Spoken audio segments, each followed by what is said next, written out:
السلام علیکم ورحمۃ اللہ وبرکاتہ۔ میں محمد مسلم رضا حشمتی، آپ دیکھ رہے ہیں شفا نیٹ ورک۔ لاکھوں کروڑوں درود و سلام ہو رسول کریم صلی اللہ تعالی علیہ وسلم پر، آپ کی آل پاک اور آپ کے پیارے اصحاب پر۔ ناظرین، اللہ کے رسول صلی اللہ تعالی علیہ وسلم کے دادا حضرت عبد المطلب کا اصلی نام شیبہ ہے۔ آپ بڑے ہی نیک نفس، عابد اور زاہد تھے۔ آپ غار حرا میں کھانا پانی ساتھ لے جایا کرتے اور کئی دنوں تک لگاتار اللہ رب العزت کی عبادت میں مصروف رہتے۔ رمضان شریف کے مہینے میں آپ اکثر غار حرا میں اعتکاف کیا کرتے اور اللہ رب العزت کی یاد میں گوشہ نشین رہا کرتے۔ نبی کریم صلی اللہ تعالی علیہ وسلم کا نور نبوت آپ کی پیشانی میں چمکتا تھا اور آپ کے بدن سے مشک کی خوشبو آتی تھی۔ عرب والے، خاص کر قریش کو آپ سے بڑی عقیدت و محبت تھی۔ مکہ شریف والوں پر جب کوئی مصیبت آتی یا قحط پڑ جاتا تو لوگ عبد المطلب کو ساتھ لے کر پہاڑ پر چڑھ جاتے اور اللہ رب العزت کی بارگاہ میں ان کو وسیلہ بنا کر دعا کرتے تو فوراً دعا قبول ہو جایا کرتی۔ آپ لڑکیوں کو زندہ دفن کرنے سے لوگوں کو بڑی سختی کے ساتھ روکتے تھے اور چور کا ہاتھ کاٹ ڈالتے تھے اور اپنے دسترخوان سے پرندوں کو بھی کھانا کھلایا کرتے تھے۔ اسی لیے آپ کا لقب معتم الطیر یعنی پرندوں کو کھلانے والا ہے۔ آپ شراب اور زنا کو حرام جانتے تھے اور عقیدے کے لحاظ سے آپ موحد تھے۔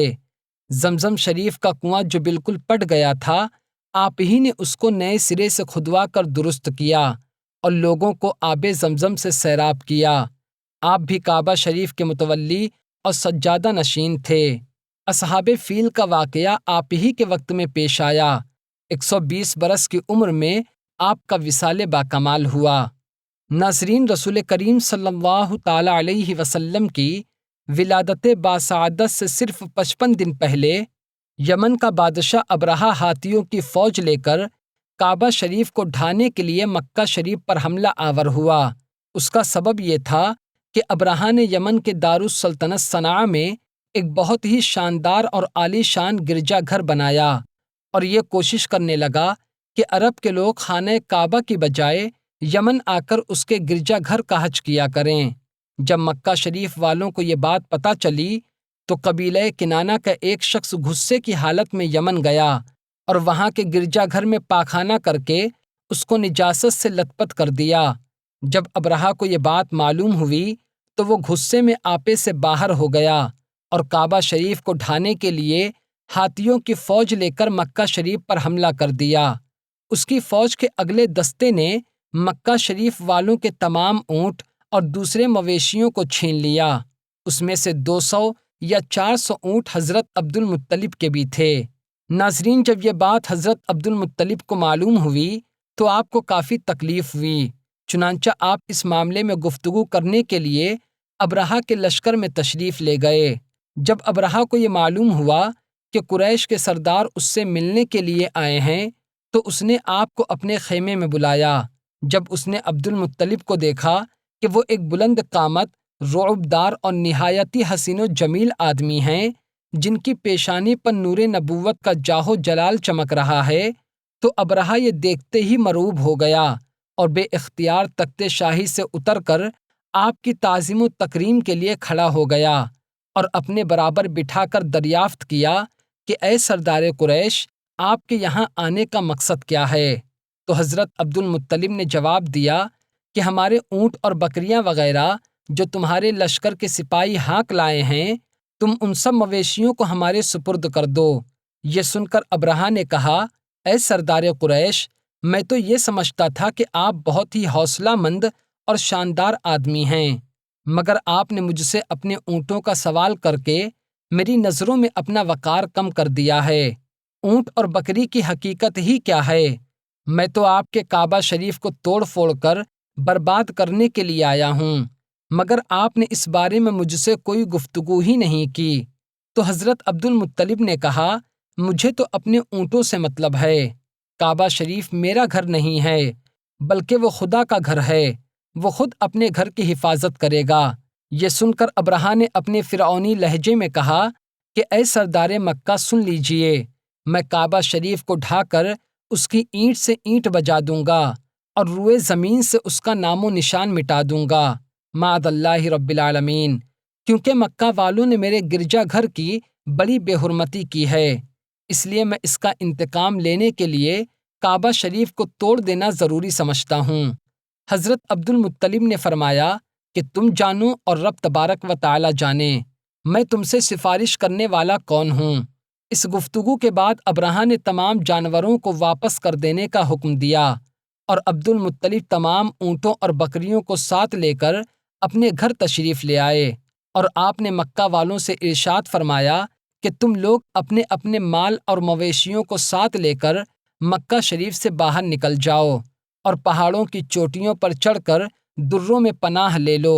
مکہ شریف والوں سے یہ کہہ کر پھر خود آپ اپنے خاندان کے چند آدمیوں کو ساتھ لے کر خانہ کعبہ میں تشریف لے گئے اور دروازے کا حلقہ پکڑ کر انتہائی بے قراری اور گریہ وزاری کے ساتھ بارگاہ خداوندی میں اس طرح دعا مانگنے لگے: اے میرے رب، بے شک ہر شخص اپنے اپنے گھر کی حفاظت کرتا ہے، لہٰذا تو بھی اپنے گھر کی حفاظت فرما اور سلیب والوں اور سلیب کے پجاریوں عیسائیوں کے مقابلے میں اپنے اطاعت شیار بندوں کی مدد فرما۔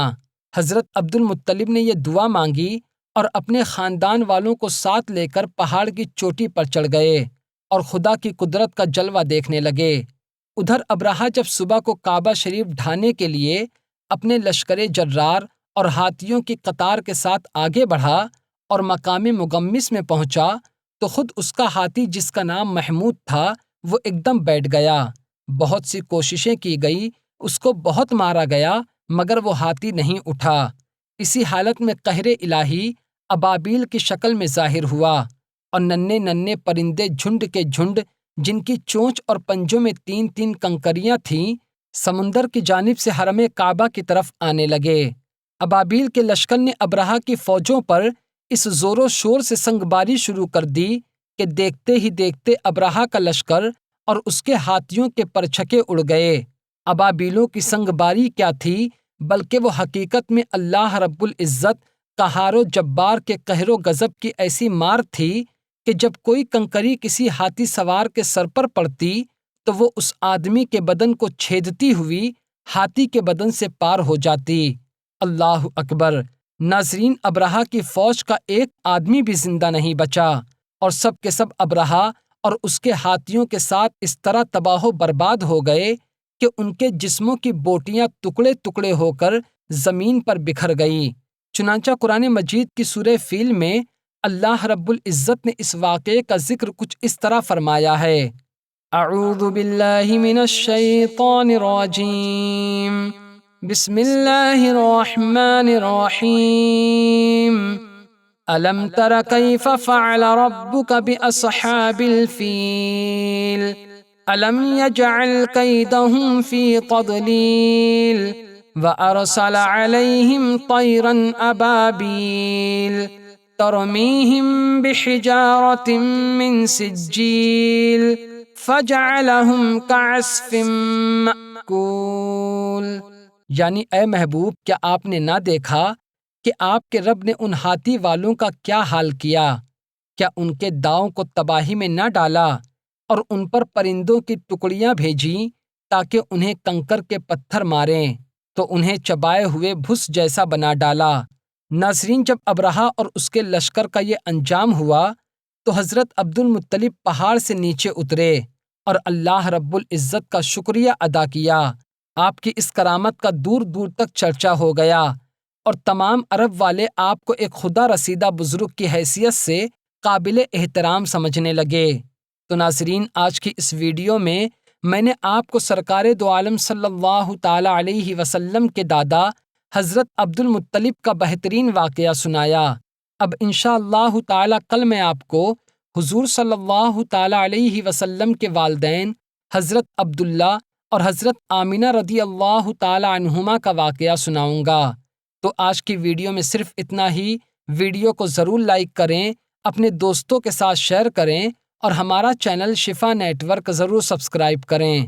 السلام علیکم۔